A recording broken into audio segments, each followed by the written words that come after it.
ain't see me, you Stevie. Wondering how I reach more evolutions than Eevee and make it look easy.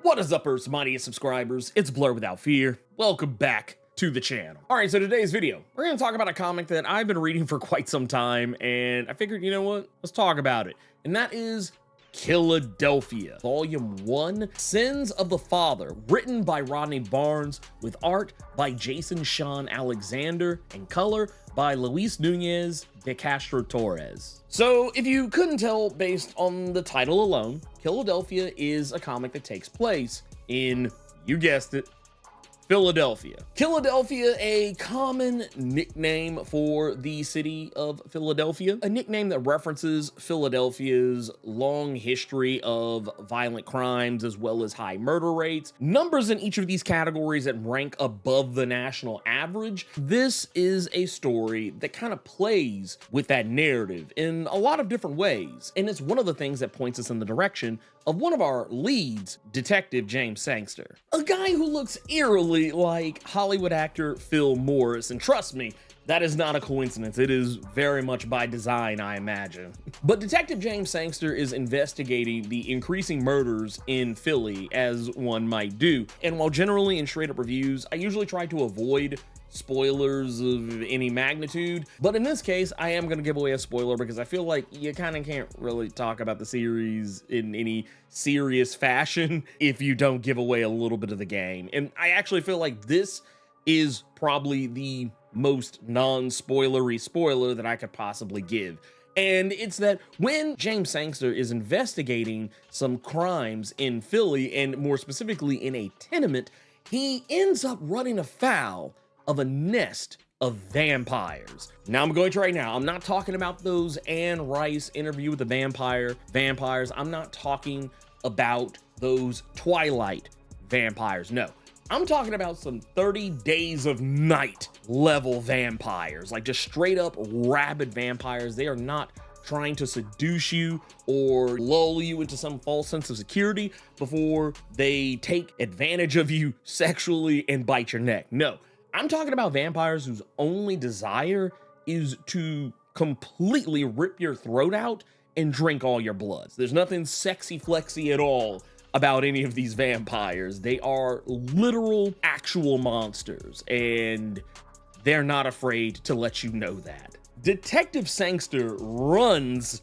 into these vampires unwittingly, and as you might imagine, they end him, or at least they would have had they took the time to fully destroy him. But that said, yes, Detective James Sangster is unalived by these vampires, and this is when the real protagonist of the story, his son, James Sangster Jr., enters the story. A guy who, by all accounts, has a pretty weird relationship with his dad. You can tell that there's definitely some familial issues, maybe some level of perceived neglect, and maybe even some actual neglect. When we're first introduced to him, he makes it pretty plain. He hates his dad. But because his dad has now suddenly died and he has to come and tie up all his loose ends, this is where we wind up seeing him run afoul of the vampires himself as he starts to see the same threads that his father noticed, and what ultimately led him to running into that nest of vampires. One thing I actually want to talk about, and yeah, I know I've changed shirts. That's because it's a different day that I'm shooting part of this video, but one thing I do want to talk about just briefly, I don't want to go too deep off into it, is that while I have talked a good deal about how the Sangster family is focused on, there are other characters that are focused on in this story outside of them. There's characters like Jose, who is the love interest of James Sangster Jr. There are also characters like Toppy and Seesaw, as well as Brittany, and a few other vampire characters who I don't want to name because knowing who they are is kind of a spoiler. It actually kind of gives the game away that I was talking about earlier. But you get to know these characters and you start to understand them. Whether it's characters like Toppy, who all in all is a straight up villain of a vampire, but a type of character that you understand why he's a bad person. Like, why as a vampire he's not trying to, not be a monster. You totally get it. Whereas characters like Brittany, once you kind of learn more about her story, you recognize why she is the type of vampire that she is, why she's a little bit more detached from reality as some of the other vampires are, and in a lot of ways is more of an animal than even some of the most dangerous vampires in Killadelphia. And then you have characters like Seesaw, who is, for all intents and purposes, one of those entrepreneurial vampires who you get why he's the way he is. Once you meet him, you recognize very quickly that he's not like the rest of the vampires, and it's up to you to decide whether that's a good thing or a bad thing. There's really no wasted character development anywhere in this, and one of the things I also really appreciate is that in the story, and you kind of get this sprinkled throughout the Killadephia series, is that it sets up a larger world, especially when you recognize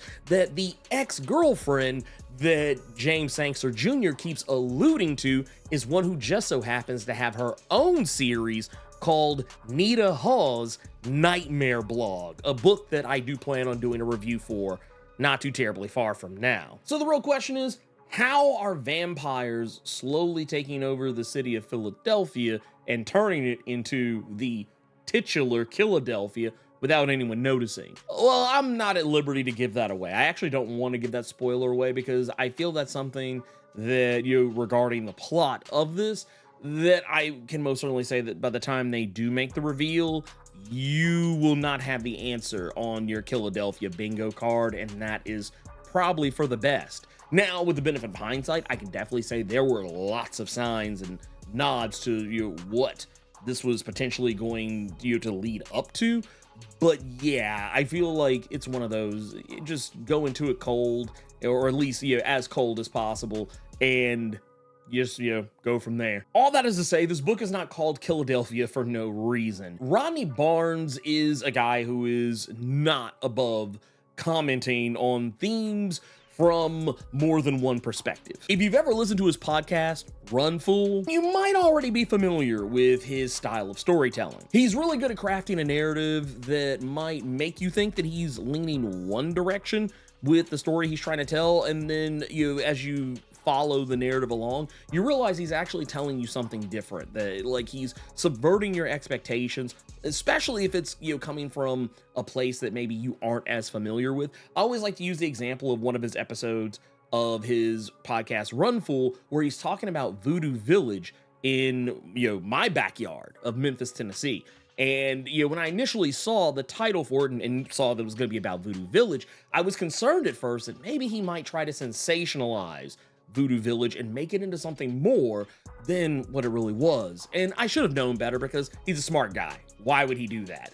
And yeah, he doesn't. He actually tells a really well thought out narrative that, while at first will kind of make you think that he is trying to tell you some crazy horror story about a place that has been over sensationalized for decades, he's actually telling you a story about something that kind of helps explain to you why that narrative is bad. And he does that a lot with Killadephia, and to great success, in my opinion. Like, if you took the story of Killadephia and just left it to any low-hanging fruit writer, they probably would just give you bargain bin, surface level commentary, and you're not going to get that here. You're going to get a story that is going to challenge you. Probably going to challenge the way you might think about some things, and in a lot of ways challenge your perception of the people of Philadelphia, for better or worse, but also in a way that lets you know that regardless of what corner of Philadelphia you call home, you'll feel in some way, shape, form, or fashion seen, and maybe even heard, based on the dialogue of the comic. I can tell you right now, any person that is a Philly native, you will probably recognize a lot of the slang and jargon that gets thrown around in this comic. There's lots of things that are very personal to the city of Philadelphia that are often brought up and are referenced and even focused on a great deal. It does a really good job of sounding like the place that it's supposed to be telling a story about. It got to the point that even me, a person who's never even spent 24 hours inside of a Philadelphia city limits, even I was starting to catch myself using some of the slang and phrasings from that area, and just having known people who are from Philly, it was like, yeah, this is Philadelphia. Like all these people, they read like people I've known from Philadelphia. Getting into the art of it, Jason Sean Alexander's art never misses. in this comic, and it also never fails to impress.